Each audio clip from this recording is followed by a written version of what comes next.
Hi there, Steph. Thanks for popping by. So today I'm sharing with you two cards I created using the Altenew Tulip stamp set as well as the Brusho powder paint.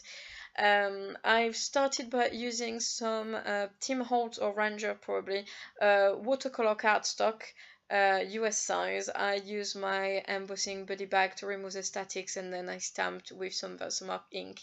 My pad is a little bit on the dry side, so I need to re-ink it.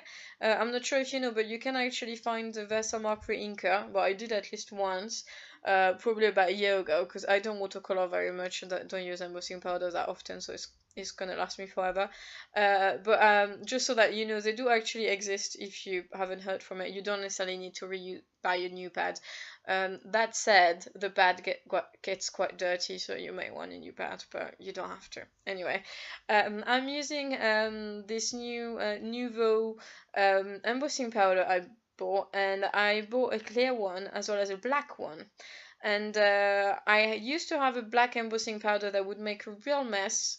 And I have heard other crafters saying that they prefer to stamp with some VersaFine and then use clear embossing powder on the top. And I didn't really bother with black embossing powder really. And actually, this one is really good. It didn't leave a lot of residue. It did a hint, but I think it's probably because I pressed the stamp too hard in the Versamark. But I didn't get a lot of residue, so I'm actually quite pleased. It's only the first time I use it, but I'm actually quite pleased with this embossing powder. So just something you may want to know. And I really like the Nouveau little pot.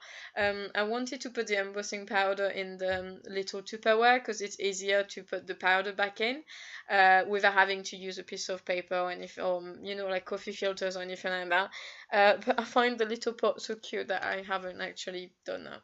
Anyway, so here I stamp and I put my powder, and it did take me quite a while.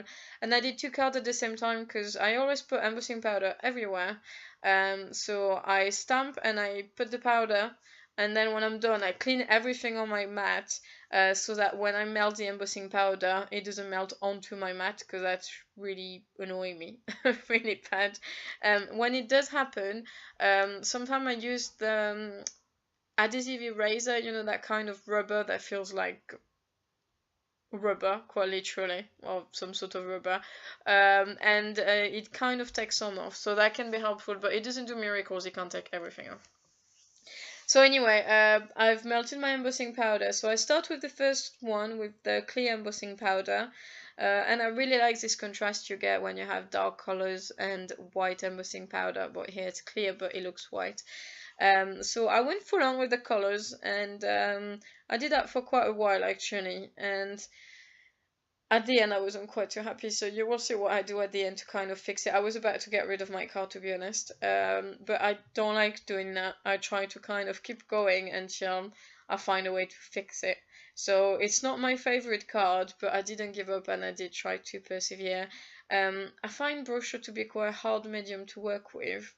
I'm not quite sure why. I think I love when when you do the background and it kind of looks like it's twirling onto the page and the color travels with the water and stuff like that. But I find it quite hard to use for flowers. I mean, I do a lot of flowers, I suppose, a lot of floral. But I think it's nice if you want like a random background. But I find it quite hard to. You see, for example, here I try to add some text to create some texture onto the leaves. And it looks okay now, and when I tried it, I thought, oh, that doesn't look so right. So that's something I'm gonna remove afterwards. But it's one of these things. You kind of, I mean, I'm more of a Copic person. I like the control, mixing the colors the way I want. Here, Brusho is really, I love that, for example, that effect where he literally travels through the water. But then I find it also very random and very difficult for someone who likes to know where she put her colors down and be in control of the color and how it mixes and stuff like that. Here it's very random and it's very difficult for me for some reason. But I'm not giving up. I think, if you invest in a medium, I did invest in the Zig. Not very much, I only bought 10 and then I kind of gave up, and it's a bit silly really. If you buy a medium, it'd be nice to kind of persevere. I did do that with Ganzai Tambi as well, I should mention, so I really need to persevere with Brusho, not giving up. So here I go back to the first card, and that's kind of what annoys me with Brusho. I thought I had removed all the extra powder, and if you can see, there's green into my blue, because when I, how did you say that? When I dusted the green for the leaves, it went onto the white, but I didn't see it. So when I put the water, then it turned green, and that's really annoying me. So then I decided to do a really dark background. So I added some blue here and some purple there, and I kind of mixed, and I think it looks quite nice, but then it looks really deep. And then I kind of struggle to stay outside the line, so I tried to correct that. I suppose that's one of the good things with Brusho. If you put water back on, it reactivates, so you can kind of clean off your edges, I suppose. And then I ended up darkening the flowers, and I'm basically telling you everything I did wrong here. So learn from my mistake. Going too dark with Brusho might not be the best way forward. You can do a really dark background and then die cut your flowers and put them on the top. I suppose you could use some of the masking fluid, do your background, then let it dry. But then the problem is that the Brusho will stay on the masking fluid, and when you remove it, you're taking the risk of smudging the powder that may have escaped. So that's probably why I find Brusho so difficult, because of the likelihood for smudges and mess, really. But you know, not giving up. Not giving up. So here I put too much color, so I decided to remove it. And I mean, you can see it reactivates really well. I mean, you know how Ranger Distressing reactivates, they reactivate really well, but this one is actually reactivating really, really well. So I was actually really pleased with that. I was able to remove one layer of really dark color, so that was quite good. That's a plus for Brusho. And then I can just add a bit of shading and a bit of darkness where I want it, but not everywhere, so that's quite good.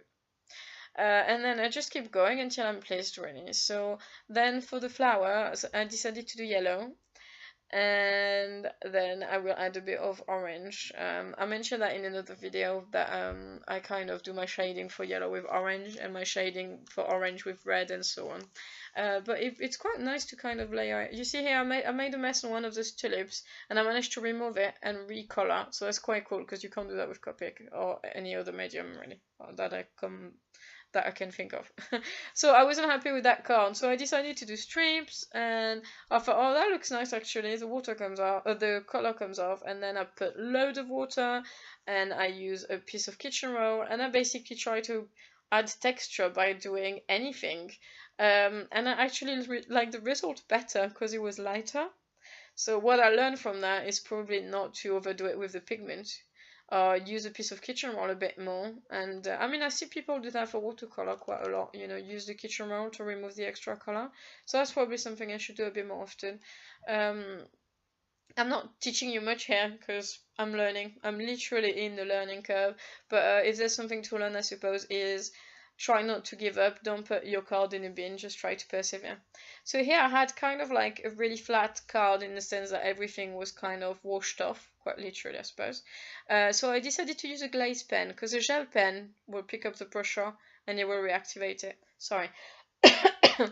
The glaze pen tends to layer on it. I mean, the lightest glaze pen, I used the light blue, and it kind of picked up the color as well. But the darker glaze pen does layer on the top of the brush actually quite well. So that's kind of how I did.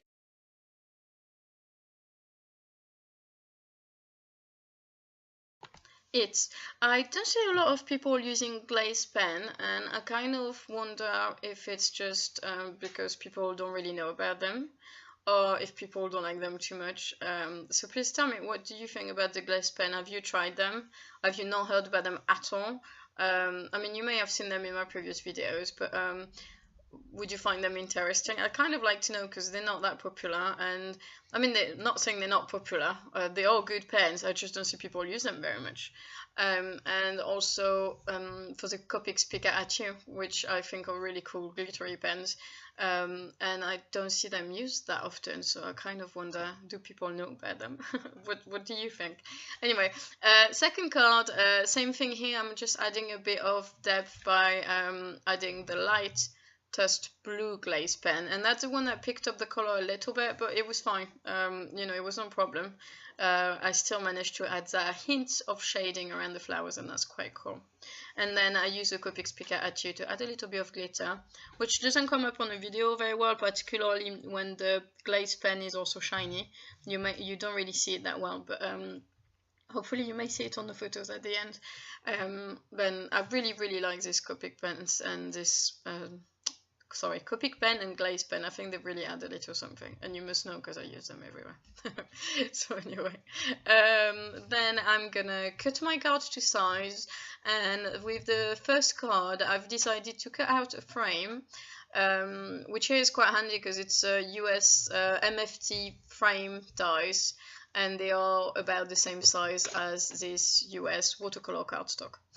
So that's quite handy. And then I cut 2 extra frames, which I will glue on the top of each other with some double-sided tape.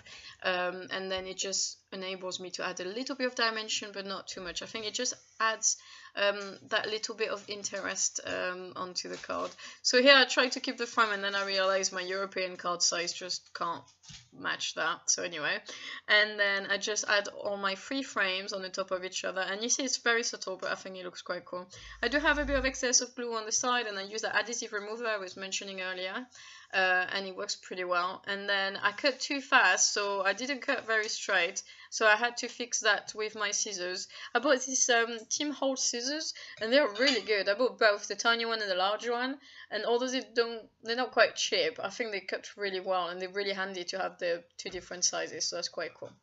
And then for the second card, I just trimmed off a bit of the edges to make it match the size of my European size cards. I added a little bit of foam tape, and just, you know, it just raised the card a little bit, and I think it's quite nice. So to complete this one, I was gonna use a stitch border, but I didn't think it would be really obvious, so I decided to draw a stitch border with a black pen, and I think it looks quite nice, and you know, it matches the embossing powder, so it goes quite well. And the pigment, Sakura Micron Pigma works quite well on Brusho, so that's quite good. So thank you very much for watching. I hope you find it interesting. Please don't hesitate to subscribe to my channel and head over to my blog for all the photos. Thanks again, and have a great day. Bye!